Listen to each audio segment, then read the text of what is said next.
മൊത്തം ആഫ്രിക്കയിലാണ്.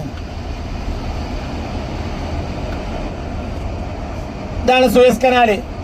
ഇതിന്റെ മുകളിൽ വെള്ളാണ്. ഇതാണ് സൂയസ് കനാല്. അതിന്റെ തുരങ്കത്തിലാണ് നമ്മളുള്ളത്. നമ്മളിപ്പോ ഏഷ്യയിൽ നിന്ന് ആഫ്രിക്കയിൽ പ്രവേശിച്ചു. 1 കിലോമീറ്റർ 900 മീറ്റർ, ഏകദേശം 2 കിലോമീറ്റർ.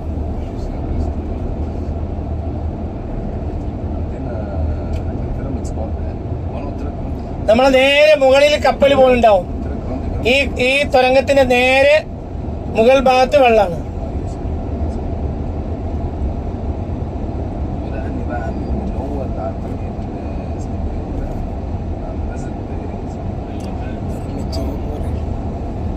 AD 1859 മുതൽ AD 1869 വരെയുള്ള 10 കൊല്ലം കൊണ്ട് ഒരു ദിവസം 1,00,000 തൊഴിലാളികൾ എന്ന നിലയിൽ ഇസ്മായിൽ പാഷയുടെ ഭരണകാലഘട്ടത്തിലാണ് ഇത് നിർമ്മിച്ചിട്ടുള്ളത്.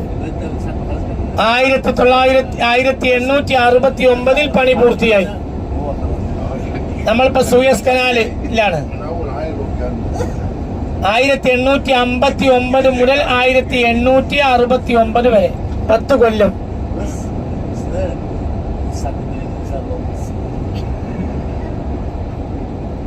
ലോകത്തെ മഹാത്ഭുതങ്ങളിൽ ഒന്നിലൂടെ നമ്മൾ സപ്താത്ഭുതങ്ങളിൽ 7 മഹാത്ഭുതങ്ങളിൽ ഒന്നാണ് സൂയസ് കനാല്. 7 മഹാത്ഭുതങ്ങളിൽ ഒന്നാണ് സൂയസ് കനാൽ. ആ സൂയസ് കനാലാണ് ഇപ്പൊ നമ്മൾ വിട്ടുകിടക്കുന്നത്. അതായത് ഒരു ഭാഗത്ത് മെഡിറ്ററേനിയൻ, ഒരു ഭാഗത്ത് ചെങ്കടല്.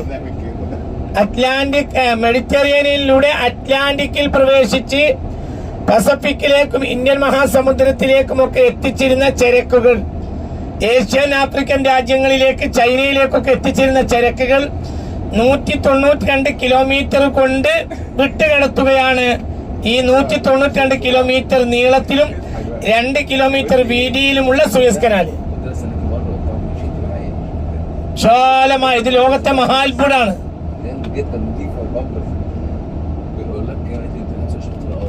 അൽഹംദുലില്ലാഹ്, അൽഹംദുലില്ലാഹ്. ഇപ്പോൾ നമ്മൾ ആഫ്രിക്കയിലാണ്. ഇതാണ് സൂയസ് കനാൽ. ഇപ്പൊ നമ്മൾ കടന്നു.